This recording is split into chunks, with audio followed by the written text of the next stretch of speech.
We are joined right now, once again, I'm very proud to say, by the former Secretary of Defense of the United States, Donald Rumsfeld. Hello, Mr. Secretary. How are you? Well, just fine, Steve. That's good. You enjoying the summer? Oh, we have been enjoying it. I'm out in Twin Bridges, Montana, and the sun is glorious. The weather's perfect. Well, life's good. That's great, and I'm glad to hear you say life's good. You deserve it. It seems like just yesterday you were sitting here in the studio, but the months go by. How's Rumsfeld's Rules doing?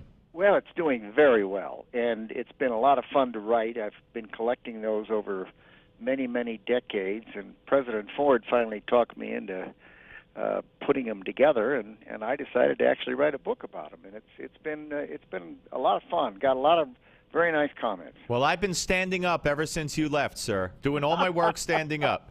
Listen, I was doing that before anyone told me it was good for your health. Yeah, well, God bless you. That's why, my father, may he rest in peace, and he passed at 90, but, he always used to complain, I'm on my feet day and night. I'm on my feet day and night, and he walked and he walked. He didn't have a car, and you know what? He lived to be 90, so there's some good in that. Well, I'm 81 now, so I'm heading for 90. God bless you, and I'm sure you'll make that and surpass it. All right, let's talk a little bit about some of the things going on in the world today. Too bad there's really nothing happening, but we could find some things to talk about. The president was supposed to have a cabinet meeting today. I don't know if he actually had it, to discuss aid to Egypt. I know you've weighed in on this, but it appears that there were reports yesterday that the administration had unilaterally begun to cut off some of the aid to the Egyptian military. If you were in that cabinet meeting today, what would you have told the president? Well, I would have argued forcefully that the single most important relationship we currently have in the Middle East is probably the U.S. military-to-military relationship with the Egyptian military. And I say that because Egypt's the most important country. It is the biggest. It is a country that is kind of the educational center for the Arab world. We have an excellent relationship. They have been the anchor in the stability with their Camp David Accord agreement with Israel. The Muslim Brotherhood is a authoritarian theocracy. They're the ones who killed Sadat. They are determined to eliminate the concept of the nation state. They don't believe in democracy. They don't believe in tolerance. There are attacks taking place on other religious faiths in that country. And the idea that we should cut off aid to the military, or that we should be supportive of the Muslim Brotherhood, and the people in Egypt believe we have been supportive of the Muslim Brotherhood because we were eager for early elections, totally ignoring the reality that Adolf Hitler was elected in an election and then tried to consolidate power. And he did successfully, and caused a war. So Morsi's been trying to consolidate power, and the people of Egypt have opposed it.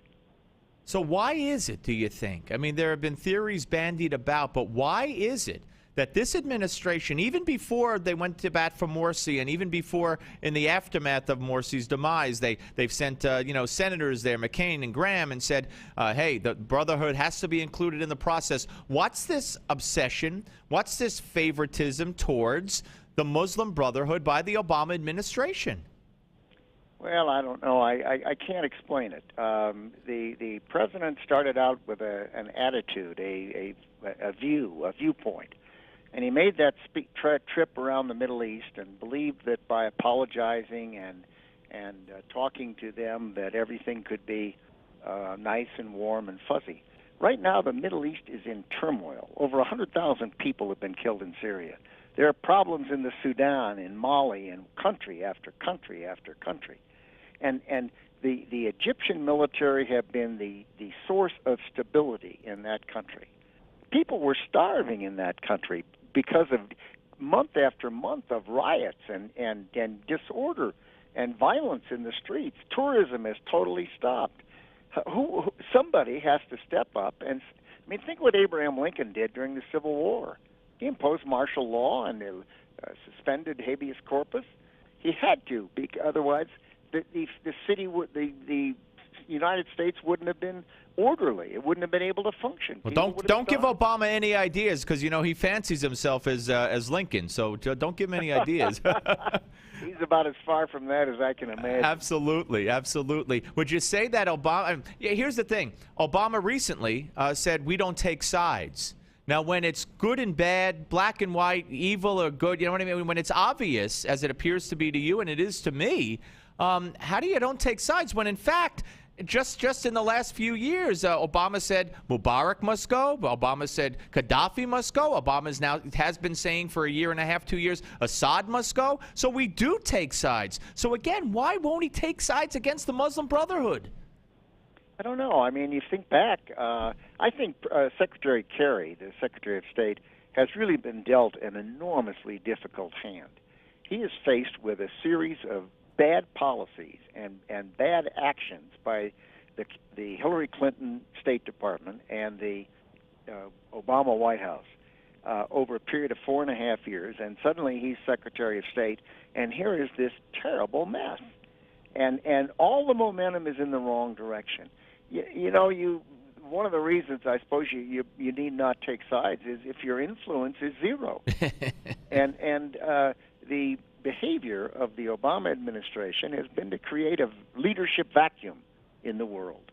And that vacuum is being filled by people who don't have our values, who don't have our interests.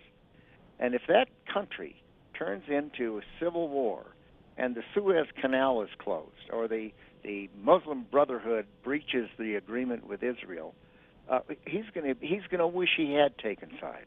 Yeah, absolutely. We're talking to Donald Rumsfeld here on the Steve Malzberg Show. Let me shift gears over to Syria and the accusations today by the rebels that the Assad government used chemical weapons or some kind of gas, and there's 1,200, 1,500 dead. We've seen pictures of a morgue on CNN and other cable stations. The UN Security Council held an emergency meeting today, or they were scheduled to about an hour ago. It was a year ago, to this day, a year ago, that Obama stood up on August 21st of 2012 and said, if we see chemical weapons moving around, or if they're used, that would be a red line. That would change my whole landscape. And of course, we've had many reports of chemical weapons. So I don't know that we know who's using them, but this guy's done nothing. Not that I want him to, but I'm just saying, we talk. They do, and we keep talking. Well, that's true. It's a sad state of affairs that when the United States says something or does something, it has an effect where that action has taken. But the other thing it has is an effect all over the world, because other countries look at us and say, well, the president said this and he's not following it up. Well, he either shouldn't have said it or he ought to follow it up, because he's sending a signal that America is withdrawing, that America is in decline, that the contribution to a more peaceful and stable world that the United States has provided during my adult lifetime is over, that the United States is in decline. I mean, why else would Vice President Biden have to stand up and say we're not in decline? Yeah. I mean, that says we are in decline, because people know it, they smell it, they can feel it. What do we do? What should be done with this latest accusation? I mean, I don't even know. There are inspectors on the ground. They have a limited mandate. I don't know if they could even address today's alleged attack by whomever did it. So how do we know what's going on in Syria, and how should we respond to 12 or 1,500 dead people when we don't even know for sure who did it? Well, you have to get the facts, that's for sure. And the other thing you have to be realistic about is the United Nations can have all the meetings they want, but they're not going to do anything. Yeah, that's true. Absolutely. And of course, with Russia, who has already come forward and say that it's propaganda from the rebels. So even if we found something out, they just put the kibosh on it. Yeah.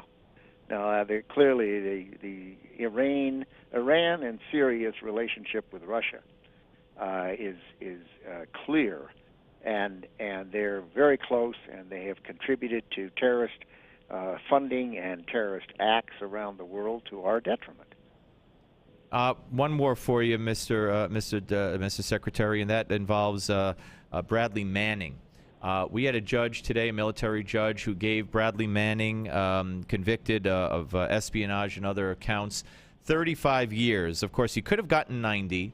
And he will only get between 8 and 10, even though it's 35, because his time served is about 4, and then he's eligible for parole after serving 1/3. And by my count, it's 10, but I've seen it written over and over that it's 8. So I don't know if it's the new math that I'm not following or something. But either way, what kind of message does this send to, future Snowdens, future Mannings, if this guy could get out of jail in 8 to 10 years? Well, I haven't followed the case, but there's no question but that he signed documents agreeing to keep classified information confidential, and he violated it. And he did it to the great detriment of our country. He did it to the danger of the men and women who serve in uniform. He did it to the damage, considerable damage, of our efforts with respect to foreign policy and defense policy. And he deserves to be punished seriously. The idea of someone who engaged in that kind of action, harmful to the United States of America and to the American people, getting out in a relatively short period is certainly a signal to others that they can get away with murder. Do you follow the political landscape? I mean, the government shutdown. Should the Republicans defund Obamacare? But if they do, they might be blamed for shutting the government down. I mean, you follow all that kind of thing on a day-to-day or a week-to-week basis, at least, or? Well, I'm out in Montana. So they don't have any of that out there. I don't get the newspapers, and I've listened to the radio and watched some news, but basically the difficulty that the Republicans have is that the mainstream media is the trumpet through which all their actions occur. And if they, on the one hand, are cast as shutting down the government, it will be harmful to them. If, on the other hand, they're cast as asking for a delay in the implementation of Obamacare until it could be better understood, until we can find out why all of the so-called proponents, including congressmen and unions, are asking to be exempt from it. Until we can sort out all those things, it shouldn't be implemented. And if we're carried in a rational way like that, then I think the American people would be supportive of Republicans attempting to not allow the funding of Obamacare. In your first few words, your realization about the media and their coverage and how they're the prism that shapes public opinion. I've said all along that if Republican presidential candidates don't understand that they're not only running against their opponent, but they're running more so against the media, and they have to be more confrontational, if not combative, with that slanted coverage, they're not going to win again. And you hit it right on the head, but there are so many, the advisors, the people who run those campaigns, from McCain and Romney anyway, they don't get it. Well, I think the McCain campaign was one of the worst campaigns I've seen in years. I felt the Romney campaign, that he would have been a very good president, but it was just unfortunate the way the media carried the debates, for example. Absolutely. I mean, they put their thumb on the scale. Yeah, and Candy Crowley in particular with that Benghazi nonsense. Yeah, unbelievable what she did. Listen, sir, I could talk to you for hours, and thank you so much for coming on. I look forward to our next conversation.